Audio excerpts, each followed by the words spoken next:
কলির মানুষের হরিনাম ছাড়া কোনো গতি নাই, কোনো গতি নাই, কোনো গতি নাই। ভাইরা আপনারা প্রশ্ন করবেন, মৌমিতা ও তো সব কীর্তনিয়ারা আসে আর বলে আর ঘরে যায়, বলে হরিনাম করো, হরিনাম শোনো, ভাগবত চরণ আশ্রয় করো, যেখানে হরিনাম হয় সেখানে যাও, যেখানে ভাগবত পাঠ হয় সেখানে যাও, যেখানে ওই ভক্ত সঙ্গ হয় সেখানে যাও। কীর্তনিয়ারা এটাই বলে, আর আপনারা কি করেন? এটা শুনে বাড়িতে চলে যান। কিন্তু না, কীর্তন শুনতে যখন বসেছেন, গাইতে যখন দাঁড়িয়েছি, বাবা একটু অনুভব করতে হবে, একটু বিচার করতে হবে। শুধু শুনলে হবে না আর গাইলে হবে না। আচ্ছা, এই যে কীর্তনিয়ারা বলছে বাবা হরিনাম একমাত্র আমাদের ভব পারাপারের সম্বল, ভালো করে বাস্তবে মিলিয়ে দেখেন তো মা, হরিনাম কি আমাদের সম্বল নয়? ভালো করে মিলিয়ে নিতে হবে বাস্তবের সঙ্গে। আমরা যে যত বড় ধনী হই না কেন, যার যত টাকা থাকুক না কেন, যার যত অর্থ থাকুক না কেন, একটা কথা মনে রাখবে, শেষের দিনে তোমার আপনেরা কেউ নয়। যাদের আগলে তুমি বসে আছো, সারাদিন শুধু আমরা বলে যাচ্ছি ছেলে আমার, মেয়ে আমার, জায়গায় আমার, জমি আমার, বিষয় আমার, বৈভব আমার,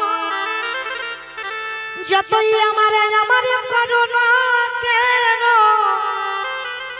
একবারে যদি বাঁশি বেজে যায়, পড়ে থাকবে সরকারি খামা। এসেছো একা, তুমি যাবে একা, শেষের দিনে তোমার সঙ্গে আর কেউ যাবে না। কিন্তু মাইরা আমি একটা গ্যারান্টি দিতে পারি, একজন তোমার সাথে যাবে। কারণ আমিও তো দক্ষিণ 24 পরগনার মানুষ, আর এটাও দক্ষিণ 24 পরগনা। তাহলে এই জেলাতে একটা নিয়ম আছে, সে গরিব হোক আর বড় লোক হোক, যার যত টাকা থাকুক না কেন, কেউ যদি সারা জীবনটা দিল্লি বম্বে কাটায়, তবু মনে রেখো শেষের দিনে কেউ যাবে না, একজন যাবে। কি মাইরা জানি না আপনাদের এই গ্রামে নিয়ম আছে কিনা, মানুষ মরে গেলে দুটো জিনিস ভাড়া করতে হবে, একটা হলো খোল আর একটা হলো করতা। কি গো পিছনে বাজাতে বাজাতে যাই না? বলো হরি বল, বলো হরি বল, যাই তো। তাহলে কেন যাবে? ঠাকুর বিসর্জন করতে যাচ্ছ, বড় বড় ডিজে বক্স বাজছে। তাহলে আমাদের দেহ যেদিন বিসর্জন হবে, একটা ডিজে বক্স বাজালে কি হতো না? নিশ্চয়ই হতো। তাহলে হচ্ছে না কেন? এই জায়গায় চৈতন্য মহাপ্রভু শিক্ষা দিলেন, ওরে কলির জ্ঞানন্ধ জীব, ভালো করে চেয়ে দেখ, শেষের দিনে তোর সঙ্গে কেউ গেল না, কিন্তু একজন তোর সঙ্গে যাচ্ছে, ভালো করে তাকিয়ে দেখ, এই হরি নামে যাবে। আমাদের পচা দেখো যাবে, যেদিন তুমি ভাবো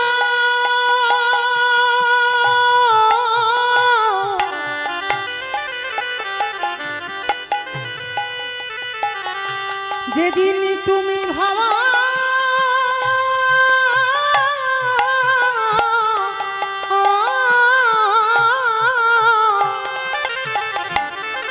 নিতাই গৌর প্রেমানন্দে হরি বল, হরি বল।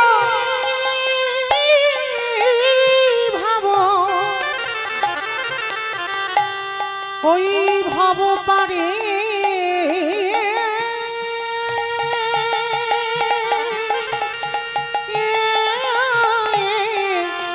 পারি যাবে,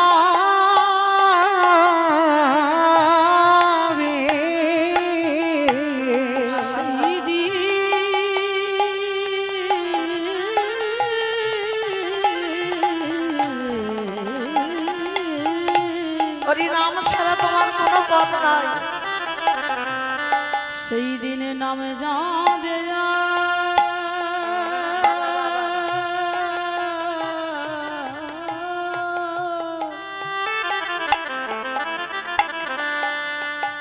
আমাদের পচা দেহ ও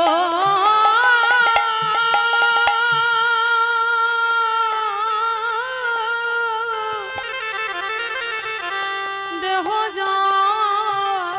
আস্তে।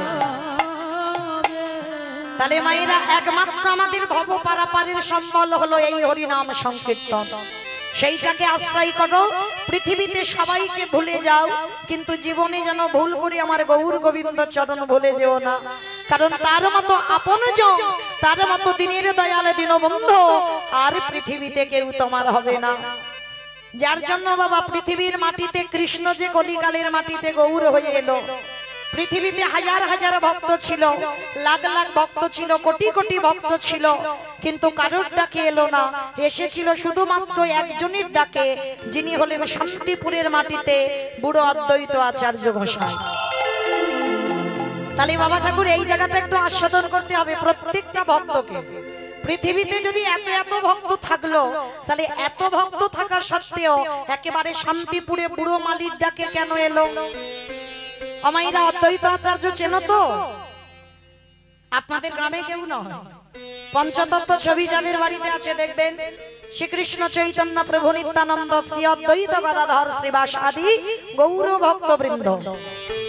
একটা বাচ্চা মানুষকে জিজ্ঞাসা করবে, বলে দেবে মাঝখানে যে ছেলেটা নিমাই, আর ওই ছেলেটার ডান দিকে একটা বয়স্ক লোক দাঁড়িয়ে আছে, চুল গোপ দাড়িগুলো সব পেকে সাদা, উনি হলেন অদ্বৈত আচার্য গোসাই। কেন চুল গোপ দাড়িগুলো পেকে গেল?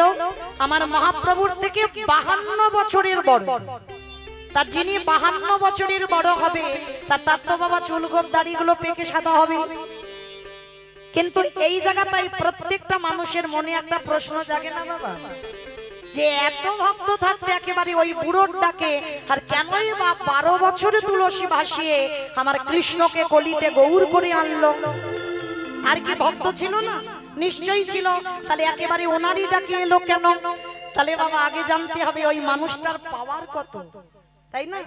যার জন্য ভগবান ওই একজনের ডাকে আসতে হলো। তাহলে মানুষটাকেই অন্য কোন সাধারণ মানুষ নয়, যার একটা নাম হচ্ছে বাবা মৃত্যুঞ্জয়। আমাইরা বলো তো দেখি, মৃত্যুঞ্জয় কোন ঠাকুরকে বলে? মহাদেব। বাহ, শিব ঠাকুরের একটা নাম হচ্ছে মৃত্যুঞ্জয়। কেন? যেটা ভগবান কৃষ্ণ করে দেখাতে পারেনি, সেটা আমার পরম বৈষ্ণব বাবা করে দেখিয়েছে। ভাগবত বলছে, মৌমিতার কথা নয়, 125 বছর বয়সে জরা ব্যাধির তীরে আমার ভগবান দেহত্যাগ করলেন। কিন্তু ত্রিলোকের বড় বৈষ্ণব আমার বাবা ভোলানাথ, তিনি দেহত্যাগ করেনি।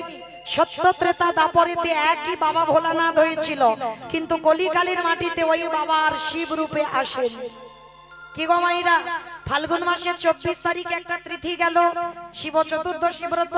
সারা রাত জাগলাম, সারা দিন উপোস রইলাম, বাবার মাথায় ঘটা করে জল দিলাম, কিন্তু মনে রেখো বাবা কলিকালে আসেইনি। সত্য ত্রেতা দাপরেতে বাবা এসেছিল, কলিকালে বাবা শিব রূপটা ধরতেই পারছে না। কেন? একটা চলতি কথা বলি বাবা, পাপ ছাড়ে না বাপকে। এই যে কথাটা বললাম চলতি কথা, অনেকে মাঝে মাঝে বলি পাপ ছাড়ে না বাপকে, কিন্তু মাইরা কথাটা চলতি কথা নয়, এই কথাটার মানে আছে, বুঝতে হবে। এই যে আপনাদের আমাদের প্রত্যেকের বাবা আছে, খাতা কলমে লিখতে হয়, প্রত্যেকের বাবা আছে, কিন্তু বাবা এ বাবা তো চিরস্থায়ী নয়। তোমাকে কাঁদিয়ে রেখে একদিন না একদিন ও বাবা তোমায় চলে যাবে।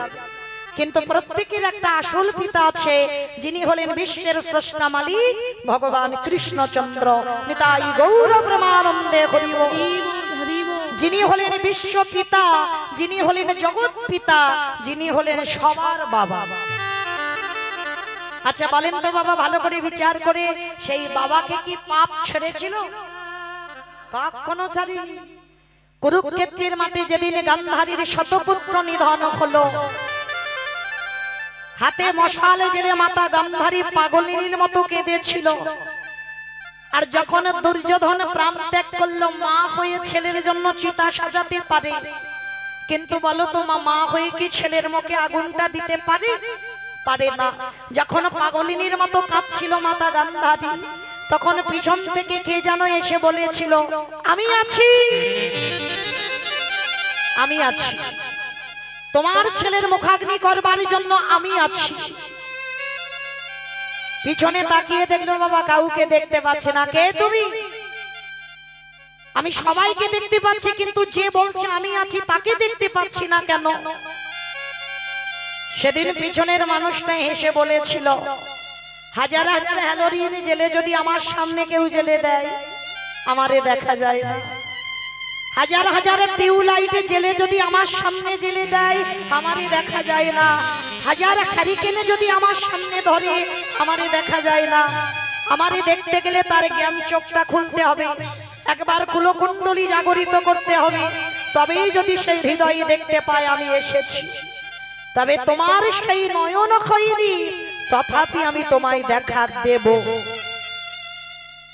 মাতা গান্ধারী বারবার বলেছিল, কে তুই? আমি তোকে দেখতে পাচ্ছি না কেন? বলে, আমি দেখা দিলেই তো তুমি দেখবে। ভগবান পিছন থেকে সামনে এসে দাঁড়িয়ে, গান্ধারী কাঁদছে আর কৃষ্ণ দাঁড়িয়ে দাঁড়িয়ে খিলখিল করে হাসছে। গান্ধারী চিৎকার করে বলেছিল, কৃষ্ণ, আমি পুত্রখারা জননী, আমার চোখের সামনে আমার শতপুত্র নিধন হলো, আমার কুরু বংশটাকে তুই ধ্বংস করে দিলি। কৃষ্ণ, একটা পুত্রখারা জননী কাঁদছে আর তুই আমাদের দেখে হাসছিস। পিসি, হাসবো না?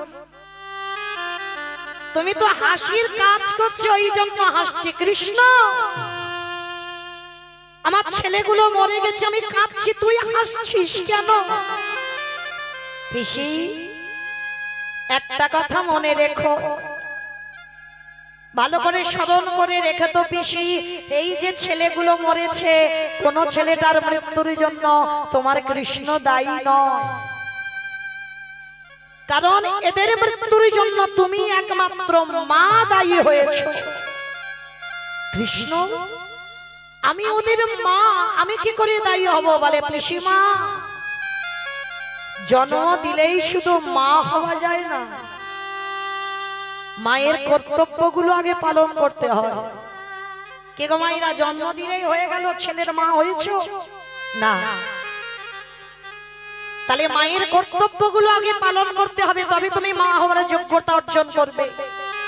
ছেলেদের শুধু লেখাপড়ার ডিগ্রি তৈরি করলে হবে না মা, সকাল থেকে আর সন্ধ্যা পর্যন্ত ছেলেদের ওই কেজি স্কুলের বইগুলো শুধু পড়ালে হবে না, ওগুলো দরকার, ওগুলো প্রয়োজন, কিন্তু তার মধ্যে দিয়েও সন্তানদের একটু আধ্যাত্মিক চেতনা দেওয়াটা দরকার। প্রত্যেকটা মাকে বলে যায়, সকালবেলা ঘুম থেকে তুলে দিয়ে ছেলেদেরকে আগে শিক্ষা দাও, বিছানা থেকে নামার আগে একবার মা ধরিত্রীকে আগে প্রণাম কর। এগুলো ছোটবেলা থেকে শেখাতে হবে মা, বড় হলে হবে না, ছোটবেলা থেকে শেখাও। সকাল ঘুম চোখটা খুলে আগে আমার ধরিত্রীকে প্রণাম করতে হবে। কেন? ভালো করে ভেবে দেখেন তো বাবা, সকাল হলে ওই ধরিত্রীর উপরে আমরা মলমূত্র ত্যাগ করব, ওই ধরিত্রীর উপরে কত যানবাহন চলে যায়, কত ট্রেন, ট্রাম, বাস, কত ভারী ভারী গাড়ি যাচ্ছে। সকাল হলে ওই মাটি খনন করে বীজ বপন করছে, অঙ্কুরিত হলো, সেই বীজে ফসল ফলে আপনারা আমরা প্রসাদ পাচ্ছি। তাহলে যে মা এত কষ্ট করে, তাহলে সকালবেলা উঠে সেই মাকে যদি একটা প্রণাম না করি, তাহলে আমাদের মনুষ্যত্বটা রইল কোথায়? কোনো মন্ত্রীর দরকার নেই, সকালবেলা অন্তত একবার ধরিত্রী মাকে বলো, মা এই সকালবেলা খুলে তোমার বুকে আমি চরণ তুলে দেব, তুমি কৃপা করে সারাদিন তোমার বুকের উপরে যা অপরাধ অন্যায় করব, তুমি সন্তান মনে করে আমায় ক্ষমা করে দিও। নিতাই গৌর প্রেমানন্দে হরি বল, হরি বল। ছেলেমেয়েরা স্নান করুক, বলেন যে তুলসী গাছে জল দে, স্নান করে যাই হোক না কেন বাবা, এত এত বই পড়ছে, তার ভিতরে একটা অন্তত একবার করে একটু গীতা পাঠ অন্তত করা। আমি করিয়েছি মা আমার ছেলেকে, সে 3টে বাজুক আর 2:30 বাজুক আর 2টো বাজুক, স্নান করলে গীতা পড়তে ভুলে যায় না, যত তারা থাক স্কুলে ভুলে যায় না। স্নান করে ছোটবেলা থেকে শেখানো, তুলসী গাছে জল দে। আজকে আমি বাড়িতে থাকি না, আজকে ছেলে আমার কাছে থাকে না, তবু কিন্তু কোনোদিন স্নান করে তুলসী গাছে জল দিতে ভুলে যায় না। তো এই সংস্কারগুলো বাবা দেবে না, এই সংস্কারগুলো মা দেবে। আর এই রকম যদি সন্তান তৈরি করতে পারো, সে সন্তান জীবনে বড় হয়ে অধর্মের পথে যাবে না। আজকের কৃষ্ণ বলছে, পিসিমা 100টা ছেলের মৃত্যুর জন্য আমি দায়ী নয়, 100টা ছেলের মৃত্যুর জন্য পিসি তুমি দায়ী। কৃষ্ণ আমি তোদের মা, বলে না। মনে রেখো পিসি, চোরের দম তো পাড়াই নেয়। তুমি যে 100টা ছেলে মরে গেছো যাদের জন্য কাঁদছো, ওই 100টা ছেলে তো তোমার নয়, সবকটাকে চুরি করেছো। চমকে উঠলো গান্ধারী। কৃষ্ণ আমি 100টা ছেলে চুরি করেছি? বলে হ্যাঁ পিসি। স্মরণ করো তো সেই রাতের কথা, যেদিন মা দুর্বাসা মুনি গিয়েছিল কুন্তী মার ঘরে, আর কুন্তী মাকে গিয়ে বলেছিল, কুন্তী আজকের আমি তোর বাড়িতে এসেছি, আমি একটু পরমান্ন পেতে চাই। অমাইরা পরমান্ন মানে কি গো? খিচুড়ি। খিচুড়ি পরমান্ন মানে খিচুড়ি, মানে খিচুড়ি স্কুলেও যায়। পরমান্ন মানে পায়েস। তা দুর্বাসা মুনি বলেছিল আমি একটু পরমান্ন পেতে চাই, যা 100টা সোনার পাত্রে আমায় পরমান্ন দিতে হবে, যাতা ব্যাপার নয় মা। তো এখনকার দিনে সোনার যা মূল্য, তখনকার দিনে এত ছিল না। কুন্তী অনেক কষ্ট করে জোগাড় করেছিল বাবা 99টা সোনার পাত্র, আর একটা পাত্র পাইনি বলে ওই কুন্তী মা কি করেছিল জানো? ফুটন্ত পায়েস ফুটছে, ওই বক্ষের কাপড়টাকে সরিয়ে দিয়ে ওই ফুটন্ত পায়েস বুকে করে দিয়ে দুর্বাসার চরণে নিবেদন করেছিল। দুর্বাসা দেখা মাত্র চমকে উঠেছে, হে কি মা, এটা তুই কি করেছিস? আমি তোকে বলেছিলাম সোনার পাত্রে, হৃদয় পাত্রে বলিনি। বাবা ঠাকুর আমি জোগাড় করেছিলাম 99টা পাত্র, কিন্তু একটা পাইনি বলে আমার হৃদয় পাত্রে আমি দিলাম, আপনি গ্রহণ করে। তখনই ওই দুর্বাসা বলেছিল, জামা তোর এই ভক্তিতে আমি বড় তুষ্ট হয়েছি, স্নান করে আয়, স্নান করে এলে আমি তোকে বর দেব, তুই শত পুত্রের জননী হবি। ও মাইরা, একটা পুত্রের জন্য 7 ঠাকুরের কাছে মানত করি না? পরপর যদি কন্যা সন্তান হয় তো 7 ঠাকুরের কাছে মানত করব, ঠাকুর যেন আমার বংশে একটা ছেলে আসে, বংশে যেন একটা ছেলে আসে। কেন মানত করে? এতগুলো কন্যা সন্তান হয়েছে, হচ্ছে না, তবু একটা ছেলের জন্য কাঁদো। কেন কাঁদো? ছেলে বৌমার কাছে ভাত পাবে বলে? উল্টে তোমায় রেঁধে খাওয়াতে হবে। তাহলে কি ছেলে তোমার মুখে পিন্ডি দেবে ওর জন্য? না। তাহলে কি ছেলে মুখে আগুন দেবে ওর জন্য? না। তাহলে ছেলে কেন? একটা মা তো ভগবানের কাছে আঁচল পেতে ভিক্ষে করে না, যে ঠাকুর আমার একটা কৃষ্ণ বলা পাখি দাও। সবাই শুধু ডিগ্রিওয়ালা ছেলে চায়, চাকরিওয়ালা ছেলে চায়, একটা মা বলবে না যে আমার একটা বংশে কৃষ্ণ বলা পাখি দাও। মনে রেখো মা, বংশে যদি একটা কৃষ্ণ বলা, একটা খড়ি বলা সন্তান আসে, তার 14 পুরুষ নাকি উদ্ধার হয়ে যায়। যারা পিছনে নরকে আছে 7 পুরুষ তো উদ্ধার হবে, আর যারা সামনে 7 পুরুষ আছে তারাও নাকি উদ্ধার হয়ে যাবে। তাহলে তৈরি করবে কে? বাবা নয়, মা, একটা কৃষ্ণ বলা পাখি। তো আজকের লক্ষ্য করে দুর্বাসার কথাবার্তা শুনে কুন্তী গেল স্নানে, আর সমস্ত কথাগুলো শুনে নিয়েছিল মা গান্ধারী। আর শুনে নিয়ে বাবা চালাকি করেছিল। কিরকম? কুন্তীর মতো শাড়ি পরেছে, কুন্তীর মতো মাথায় ঘোমটা দিয়েছে, দুর্বাসা ধ্যানা যোগে আছে, আর দুর্বাসার চরণে এসে মাথাটা নিচু করে বসে। আর যেই না নিচু করে বসলো, দুর্বাসা ধ্যানা যোগে ছিল, মাথায় হাত দিয়ে বলল, তোর আশীর্বাদ দিলাম মা, তুই শত পুত্রের জননী হবি হবি হবি। বরটা নিয়ে গান্ধারী পালিয়ে গেল। আধা ঘন্টা পরে কুন্তী এসে বলছে, বাবা ঠাকুর আপনি আমাকে বর দেবেন বলেছিলেন, দেন। সে কি মা, আমি তো তোকে একটু আগেই বর দিলাম, আবার তুই আমাকে আমার কাছে বর চাইছিস কেন?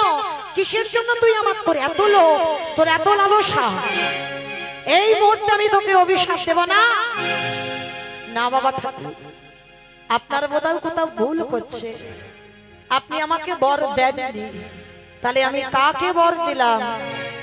ধ্যানা যোগে বসলো, আর ধ্যানা যোগে বসে দেখলো ওটা কুন্তী নয়, গান্ধারী বরটা চুরি করে নিয়ে পালিয়ে যাচ্ছে।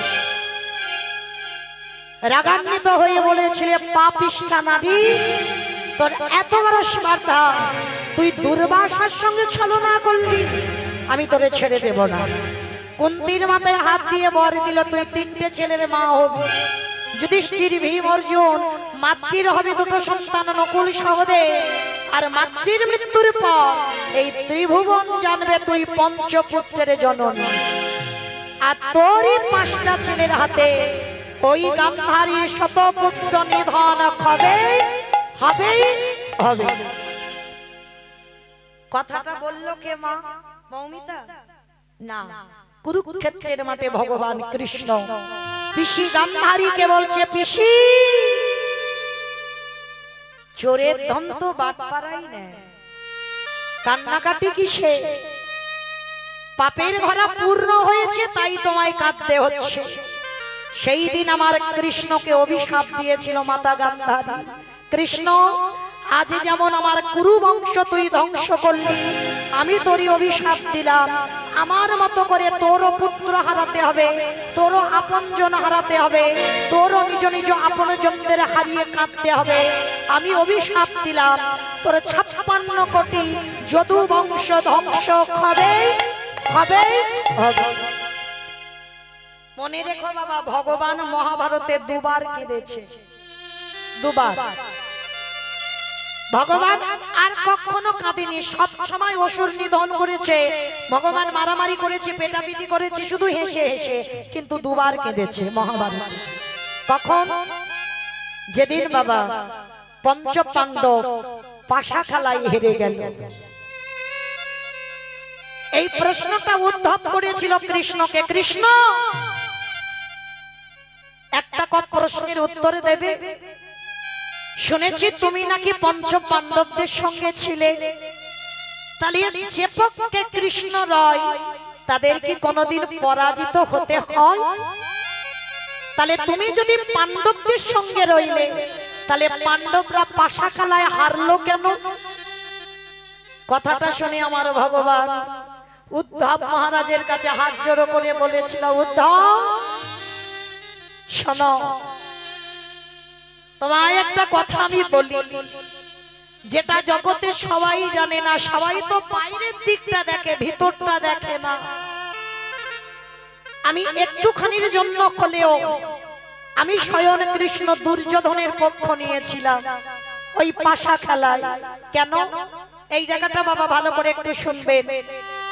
এই প্রত্যেকটা মানুষের বাবা সিদ্ধান্তের ভুল আছে, অনেক ভুল আছে। যে ভুলটা আজকের পঞ্চপাণ্ডবরা করেছিল, সেই ভুলের মাসুলে আজকের পাশা খেলায় হারতে হলো। কারণ যখন ওই পাশা খেলার কথা কয়, দুর্যোধন ভালো পাশা খেলা জানতো না বাবা। দুর্যোধন বলেছিল, দেখো যুধিষ্ঠির মহারাজ, আমি তো ভালো পাশা খেলা জানি না, তবে আমার হয়ে আমার শকুনি মামা পাশা খেলবে। সিদ্ধান্তটা নিল কেমন দেখুন, কারণ শকুনি মামা পাশা খেলায় খুব পারদর্শী ছিল।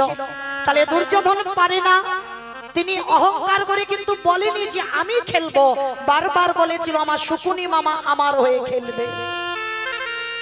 যখনই বলল শকুনি মামা খেলবে, ভগবান মনে ভেবেছিল হয়তো যুধিষ্ঠির বলবে আমার হয়ে আমার কৃষ্ণ দয়াময় খেলবে, কিন্তু বাবা এ কথাটা একবারও যুধিষ্ঠির বলেনি। যুধিষ্ঠির মহারাজ উল্টে বলেছিল, বেশ তাহলে দুর্যোধনের হয়ে যখন শকুনি মামা খেলবে, আর আমরা 5 ভাই তো পাশা খেলায় পারদর্শী, তাহলে আমাদের হয়ে কারোর দরকার নাই। কৃষ্ণকে সভার মাঝখানে বলেছিল, কৃষ্ণ যতক্ষণ না আমরা 5 ভাই তোমাকে ডাকবো, তুমি আমাদের পাশা খেলা সভায় আসবে না। তখনই ভগবান মনে মনে ভাবলো, বাহ,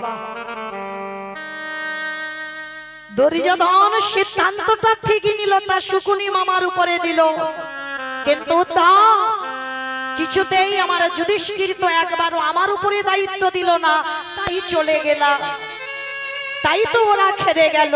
কিছুক্ষণের জন্য আমি দুর্যোধনের পক্ষ নিলাম, কারণ ওদের আত্মবিশ্বাসটা ঠিক ছিল আর পাণ্ডবদের ঠিক ছিল না, যার জন্য ওদের হারতে হলো।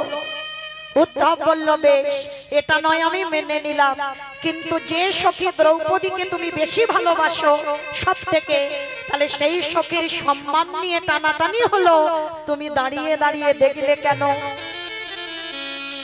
তাহলে প্রথমেই কি তুমি বস্ত্রটা দিতে পারতে না?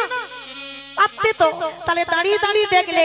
আর একটা নারীর যতক্ষণ সম্মান থাকে তাকে জগতে নারী বলে, আর নারীর যখন লজ্জা চলে যায় এই সমাজ তাকে কোনোদিন নারী বলে গণ্য করে না।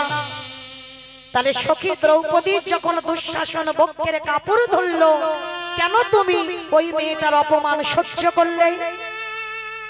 ভগবান হেসে বলেছিল, উদ্ধব ভালো করে ভেবে দেখো তো, পঞ্চ পাণ্ডবরা যেমন কিছুক্ষণের জন্য আমাকে ভুলে গিয়েছিল, আমার সখী দ্রৌপদীও কিছুক্ষণের জন্য আমায় ভুলে গিয়েছিল। কখনো দুঃশাসন ছুতেও পারত না দ্রৌপদীকে।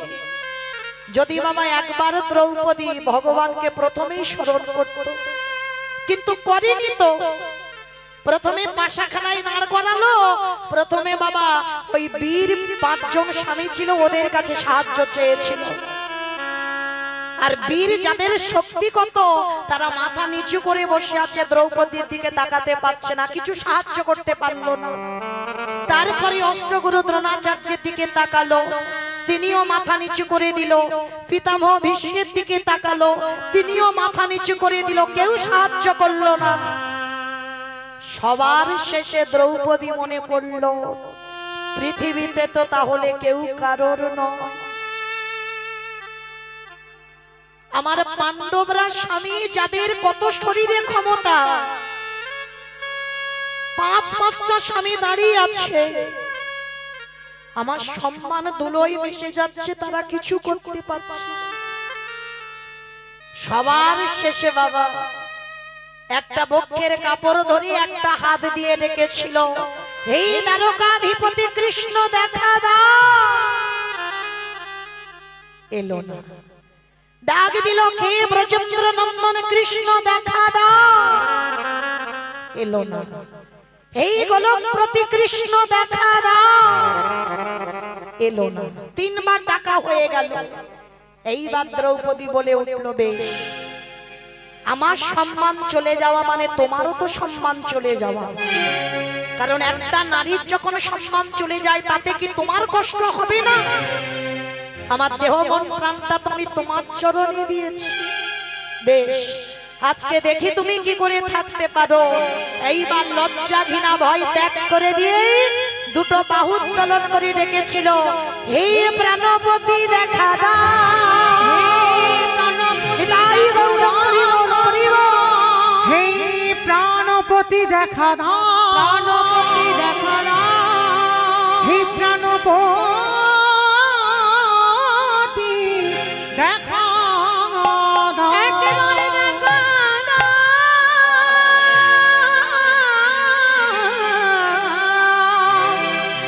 দেখা দেখা দাও। যেই বললাম প্রাণপতি দেখা দাও, কৃষ্ণ আমার এসে দাঁড়িয়ে গেছে। দ্রৌপদী হাত জোড়ো করে বলে না, বাহ সখা বাহ,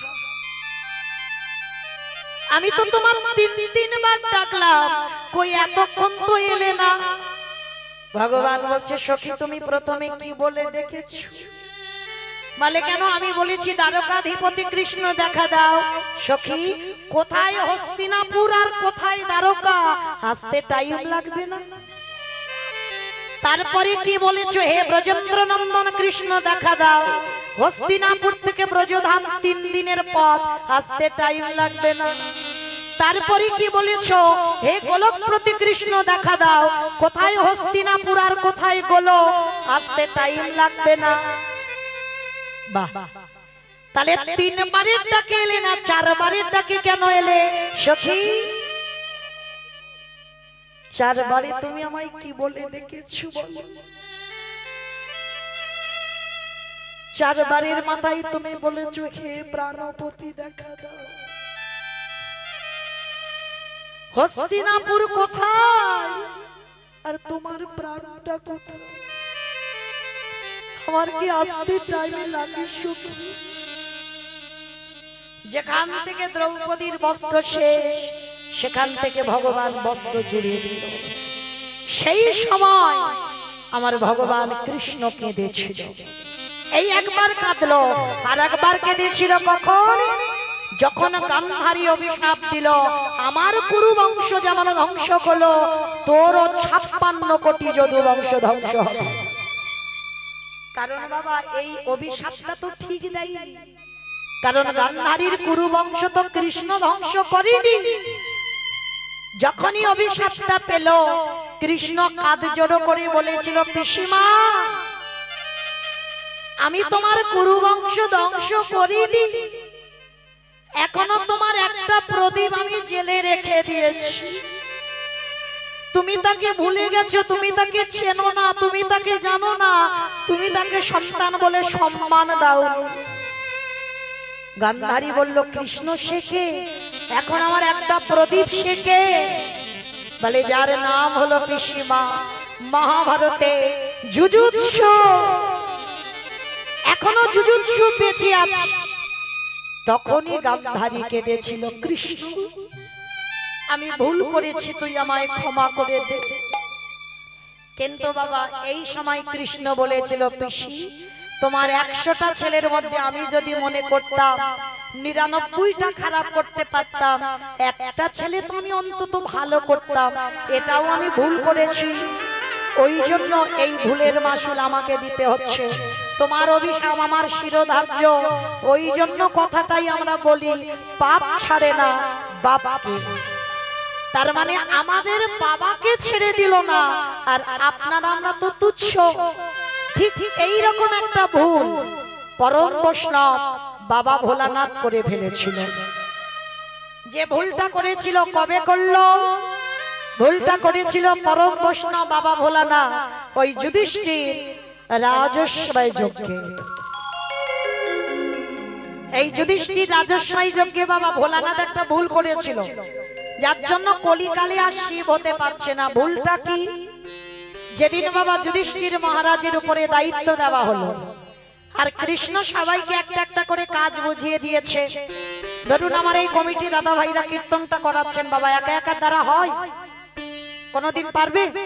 আপনারা বলবেন হ্যাঁ মমিতা ব্যক্তিগত কীর্তন তো একা একা হয়। বলে না, অর্থ দিয়ে সাহায্য একজন করে, কিন্তু শ্রম দিয়ে সাহায্য অনেকের দরকার। তাহলে রাজস্বই যজ্ঞে ভগবান সবাইকে দায়িত্ব দিয়েছিল, আর যুধিষ্ঠির মহারাজ বলেছিল, কৃষ্ণ কৃষ্ণ তুমি সবাইকে দায়িত্ব দিচ্ছ, ও কৃষ্ণ তুমি নিজে কোনো দায়িত্ব নেবে না। ভগবান আমার মুচকি হেসে বলেছিল, জানো দাদা সবাইকে তুমি একটা করে কাজ দিয়েছি। এই জায়গাটা মাইরা খুব মন দিয়ে শুনবে। বিশ্বের স্রষ্টা মালিক ভগবান যজ্ঞে কি দায়িত্বটা নিয়েছে? বলল, দাদা আমি দুটো কাজ আমার জন্য আলাদা করে ফেলে রেখেছি। সে কি? সবাইকে তুমি একটা করে কাজ, আর তুমি তোমার বেলা দুটো কাজ। আচ্ছা কৃষ্ণ কি কাজ নিয়েছো? বলে, জানো দাদা আমার প্রথম কাজ হবে এই রাজস্বই যজ্ঞে যত যত সাধুগুরু বৈষ্ণব আসবে, আমি কৃষ্ণ দয়াময় কয়ে সবার প্রথমে আমি নিজের হাতে তাদের চরণ যুগল আগে ধৌত করে দেব। যেই না কথাটা বলেছে বাবা চমকে উঠেছে। নিজের হাতে তুই চরণ ধোয়াবি? কৃষ্ণ আর কি অন্য কাজ ছিল না? আচ্ছা মাইরা এই জায়গাটা একটু ভাবেন তো, যে মনে করলে পৃথিবীটাকে একটা সেকেন্ডে লয় প্রলয় করে দিতে পারে, যার ইচ্ছাতে মরা গাছে ফুল ফোটে, যার ইচ্ছাতে শুকনো গাঙে উজান বয়, যে মনে করলে বাবা গোটা বিশ্ব ব্রহ্মাণ্ডকে ধ্বংস করতে পারে, সেই ভগবান আজকের পা ধোয়ার কাজটা কেন নিয়েছে? আমার মায়েরা এই জায়গাটা খুব ভালো করে শুনবে। নিজে আচরি ধর্মজীবীর শিখায়, নিজে না করলে ধর্মজীবকে শেখানো না যায়। এই কথাটা বাবা খুব গুরুত্বপূর্ণ কথা, ভালো করে শুনতে হবে।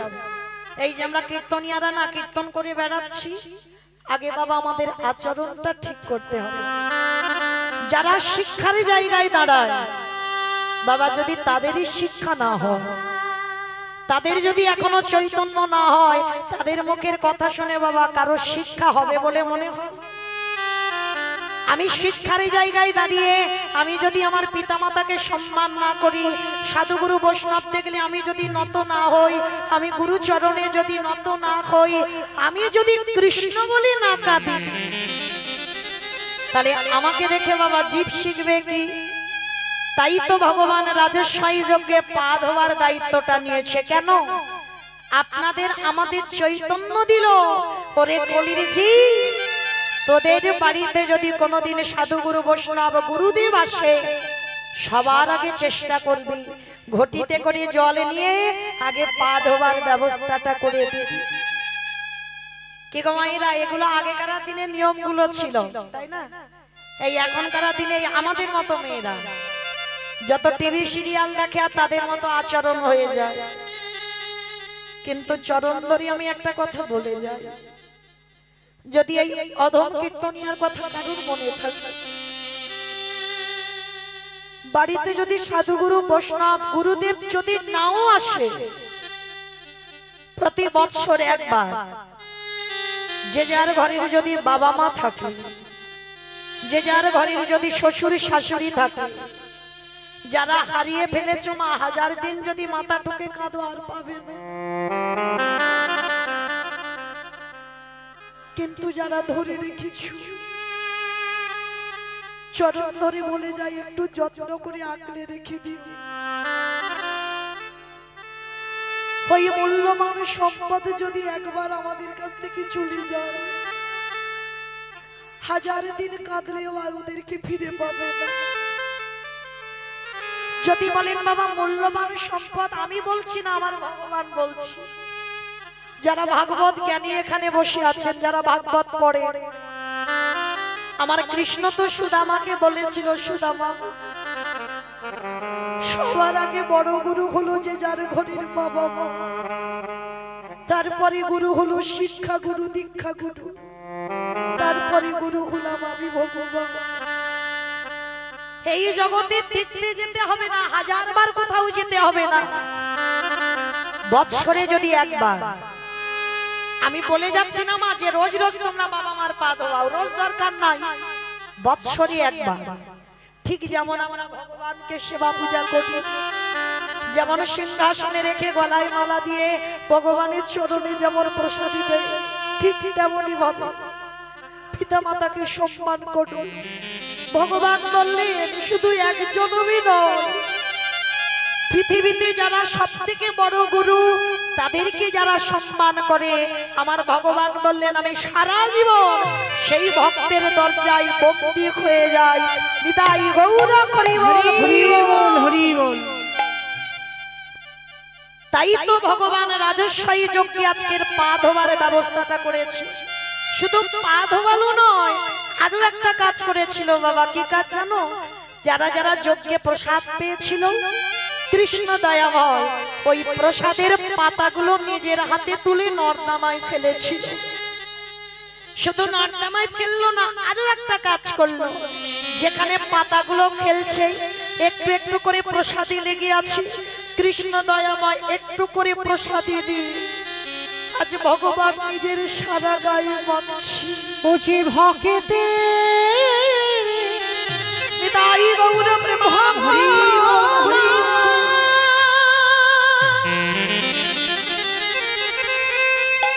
বুঝি ভকিত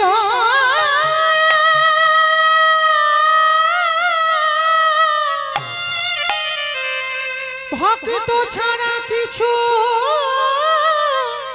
জানে না,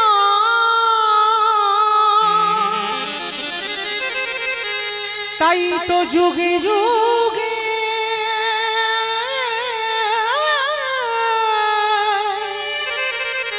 ভক্তির কাছে